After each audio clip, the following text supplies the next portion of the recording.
top. The concept is, and I think it's so cool to watch a high school wrestling match with 4 or 5 club kids that are age 10, 11, and 12, and they know all this stuff. It's awesome. It's going to be very, when you teach people concepts and the why and not the what, it goes much further.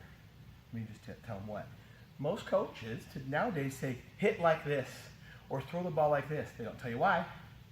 They just tell you, here's how you do it. It makes a big difference when we tell them the why. So the concept on top is put weight on the bottom man's hands. Get forward pressure and stay behind that near arm. Okay? So we're here, and we always want to be behind this arm. A lot of times we start here, but we always got to have forward pressure. Okay? And putting weight in his hands and riding him, breaking him down and pinning. We'll talk about that in a minute. But we're just here always getting weight in his hands. Always pushing forward. Always pushing. And that's why I love the spiral ride bump so much. Because the concept is forward pressure, put weight in his hands. Behind the arms. Behind the arm. And the 4 things we have to do on top to pin this guy are, the first thing is, got to stop his first move. That's number 1. You'll see that. Number 2 is break him down or ride him. Number 3 is break him down or ride him. Sometimes those happen at the same time. Sometimes it's one or the other first. Then we pin him. The spiral ride does 3 of those all at once. Okay? That's why I use it. Okay? College use it all the time. So turn 90. Okay? Actually, turn 180. Okay. So I'm going to make sure I bump this guy and put my knee up his rear. We're reverse chopping this arm. That's why I start like this. It saves me about a nanosecond. I'm still putting weight in his hands. So we're here, right here. Oh, right. Okay. Okay. So we're following all those rules. Okay. And this is why I'll show you the what we don't do. It's a secondary move, and we'll talk about that. This is why we don't do arm chops, because we break this. We actually break that rule. So when I chop this guy, am I putting weight in his hands? I'm chopping him usually to the side. My forward pressure? Okay, so there's not nearly as much when we do a spiral ride bump. Is it a good secondary move that we started to do chain wrestling? Yeah, because what happens is you come in here, bump this guy, and sometimes he'll do just exactly that. And boom! Perfect. That's chain wrestling at its best. Yeah. We get forward pressure on this guy. And our secondary, we'll show you some other secondary moves on top. But those are the concepts on top. Okay? Any questions about those? Any questions? The one thing that I see with our kids on that spiral is they're way too high up on On the head? Let's work on those details.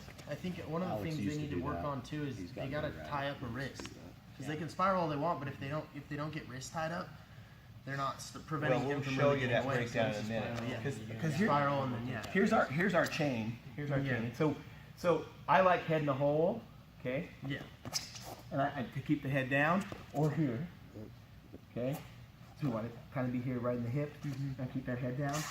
Okay. But your body posture, where your chest is right in the middle of his back. Yeah. Yeah. Keep them What do you think our kids do? They're Way high. They're Way here. up, yeah. Jason's really bad about that. Okay. All right. Yeah. You're exactly right. This is a very good point. Our chest, you right in the back of this guy. That's going to give us the best center of gravity and put the most weight in his hands. Okay. Get the most pressure.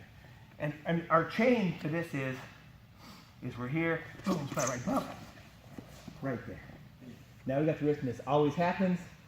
Get the half, jump sides, look for our pin. We'll talk about that. Yeah. Okay. Because you're right, but here's the problem. You see this all the time. See it in high school right now. Is